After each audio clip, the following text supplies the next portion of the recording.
What's up, boys and girls? We're going to do a little project with the car today, and it's nothing major. I did put that on the other day. You can see that right there. That is a 3.5-inch alternator pulley. That is to slow the alternator down because anywhere north of 6,000 RPM I was losing charge, and I have killed multiple alternators in the years of having this car, and we currently shift this car, depending on conditions, anywhere from 7,400 to 7,800. So yeah, I had to slow that alternator down, and that should help my problem. I was noticing in my data logs my voltage was dropping in the thing, and obviously I got 14 volts at idle, so that's not the problem. And as you go up through the range, it's just a slow descent down as I obviously overspin it. So hopefully I did it before I killed this alternator. If not, I'll have to swap the alternator out. The good thing, the alternator has a warranty at O'Reilly's, so it's not a big deal. And so I can take and swap it out if I have to, but that's not the subject of the video. What is the subject video? Today we're going to put the MMR quick spool valve on our TH400, and that's a lot of words for something that ain't that fancy. So I had already opened it up, though. I put it in this box right here. This is my box my ARP head studs come in. That's for another video we'll talk about. But anyway, let's open this up real quick. It's a rather simple system, and all this is a lot of words to say it's a dump valve. Now, however, with a dump valve, there's a caveat I need to get with. You have internal and external dump valves. This is clearly external because this is bolts on the outside of the TH400. Without doing any modifications inside the transmission, is my complete understanding. I could be 100% wrong when I say this, but this is my understanding as it stands right now. When I put this on, I can see as little as 300, as much as 600 RPM gain by turning this valve on. The beautiful thing is, I really only need about 300 more RPM when I'm on this thing to get it up faster. Just to get past the hump of the converter, because I have a converter just a smidge too tight for this baby motor to come up. So that will help me get over the hump, because I come up pretty quick now. I'm in the 4.5 to 50 range to get it up all two-step all the way to 4,400 RPM at about 10-12 pounds. This will help me get there a little bit quicker, and then that will make it faster. And like I said, if it just helps me get that little bit of RPM that I need, I don't need a whole lot, just a little bit, because the converter is about as close as I think we're going to get it right now. And it doesn't make a whole lot of sense to me to pull the converter out of this car and send it all the way back and lose it for a month to get 300 RPM. Now I could. Everything else on the data seems to indicate the converter is doing really good. It's holding strong, and it's not slipping the brains out like the last one we had. This one seems to be really, really good. And so we're going to stick with it, and we're just going to do that, which should be a pretty quick install. But the first step, we got to get the car up in the air so we get under it, because part two of this is I don't know if I have room in this car to get that jammed in there. And that's the thing I don't know. So I got to get it up so I can look. Some of you know, some of you don't know. I had a truck called a Honey Badger that had a 403 cubic inch LS motor with an S480 turbo on it, and an FTI stage 4 transmission, and I had one of those on it to help get to the extra RPM I needed out of it, and it did perfect. That seems to be my fate in my converters. I get really, really close, but not all the way.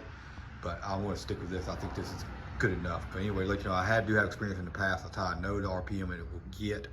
But this is only a 5.3, it's 325 cubic inches with an S488 on it.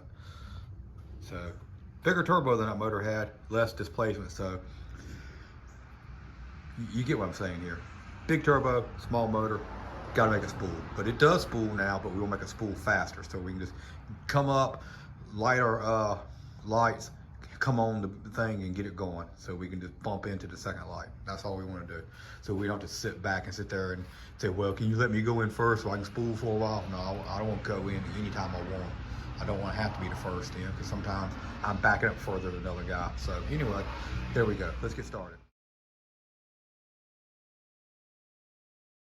Unrelated subject, look at that little bit of travel there. Not bad. We're getting better. We're getting better. But anyway, let's finish getting this in the air. There, and that mess right there is where that goes. Obviously, these lines can move. That's not a big deal. The brake lines will be a little bit of a pain in the ass, but that should be. Let me assemble it up, and I'll slide up there and see if it has room. But this floor pan, you see, pretty close. Man, I gotta clean this thing. Holy crap. All right, we have it up there. As you see, we had to do a modification. We had to put a tight 90 on ours. It's a full size hole, so it's not gonna make any difference. It's way bigger than the orifice there. But I had to do that because I have this car here.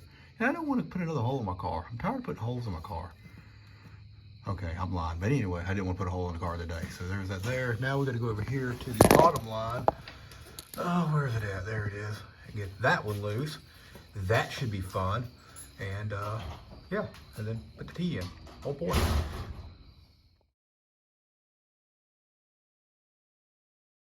This would have been 100,000 times easier if I waited till the transmission out to do the valve body when I'm putting the second gear leave in it, because right now it's first gear leave only. But I do want to, take two. I did want to try a test fit to see how it would fit with everything in there. So at least now I know that I can get that in there that way.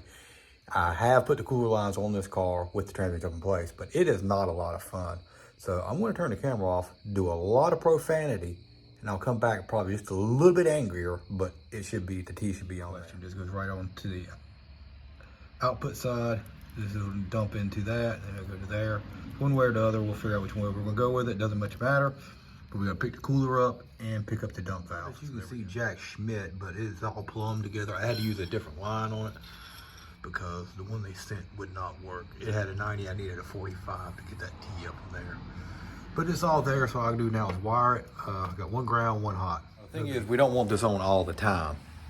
We theoretically only want it on when we're trans brake enabled through the Holly. So what I have to do is I got to go into the Holly and set up a tune-up on it and use that as basically come off the trans brake, like a better terminology. However, this car has a trans brake that it has to have reverse enabled. The new valve body trans brake, you have to have the trans brake enabled to have reverse, same as this one. So you don't put it, so this valve body is currently in here, you don't put it in neutral, you don't put it in reverse, you put it in neutral, then you hit trans brake button, you back up. This other valve body says they don't give a damn if you're in reverse or neutral, you just hit the button. So you still have to have the trans brake activated to back up, but it said it doesn't matter if you're in reverse or neutral, it doesn't hurt it. That's what the instruction said, that's not what I said, okay? Just throwing that out there. So the object is, I obviously don't want the spool valve opening when I'm trying to back up, only want it when I'm on the brake to go forward. So I could do it through an output of the Holly. Obviously you don't want to send that kind of load to a solenoid off the Holly, so you'd have to trigger it off a relay, like an NOS relay, which I think I happen to have one over there. So what I'm about to do the wiring in a separate video is what I'm getting at, because I'm going to go in the computer, program an output, and it could be like a ground output for a Holly, it doesn't matter, or do a simple 12 volt low amp one. Trigger the solenoid, that'll trigger the spool valve. Isn't that awesome? It's just great. And you say, well, you could do it off the one you already have that does it for the trans brake now. Remember, trans brake has to be engaged to go in reverse, so this one is no matter, it's not like a TPS related. So this one I set on a Holly can be when trans brake's engaged, TPS over 70%. Couldn't see a case where I'd be stomping this thing at more than 70% throttle to back it up, okay? I don't go mudding with it or nothing like that. I don't tow trailers with it. Really not gonna be giving a whole lot of throttle in reverse. Not really a necessary thing in this car. So that's probably how we'll handle it. But in the temporary time, what we may do is just tie it to the trans brake so we can test it, see that it does what we do, and see that it don't leak. That's more important. And then go through all the steps of doing all the wiring part of it to get it in there correctly.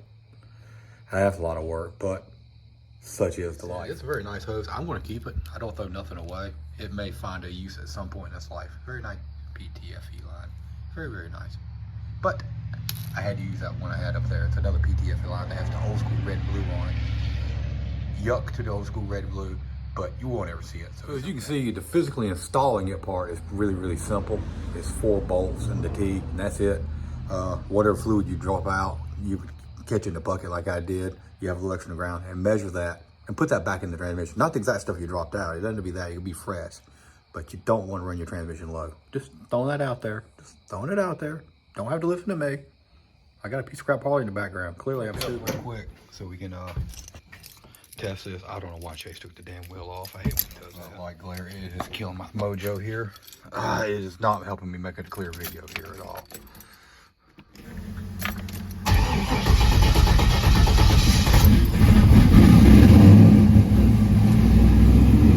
had to let it warm up a bit. Get it cold. Normally run it right here.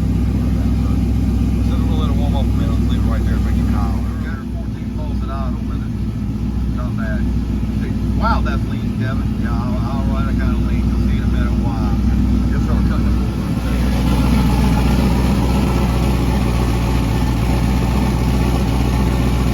Bring it up. Here.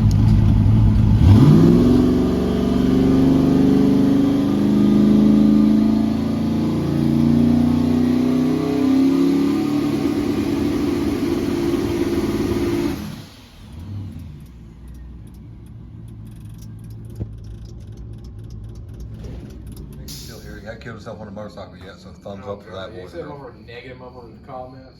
You're gonna die. Anyway, we're supposed to go to Mar, get parts of this thing. We got a buddy who's all into these things. His name is literally Harley. I think he drives a Honda. It's really weird, don't ask. And this is still here, so yay!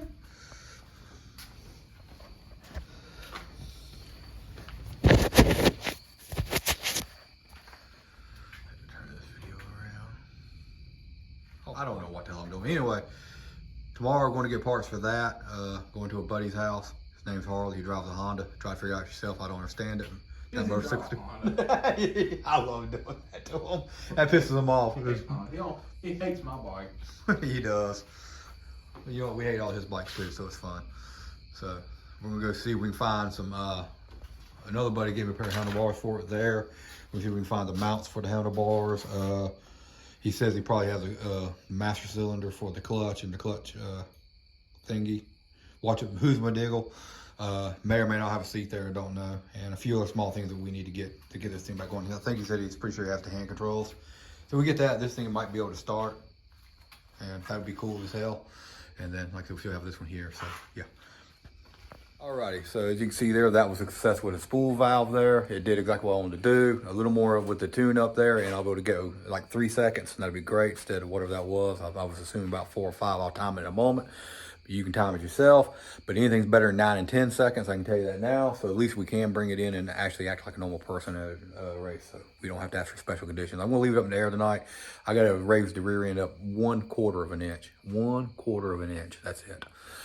It's still touching one spot over there, not major. I drove down the road the other day and it was doing that. It wasn't that big a deal.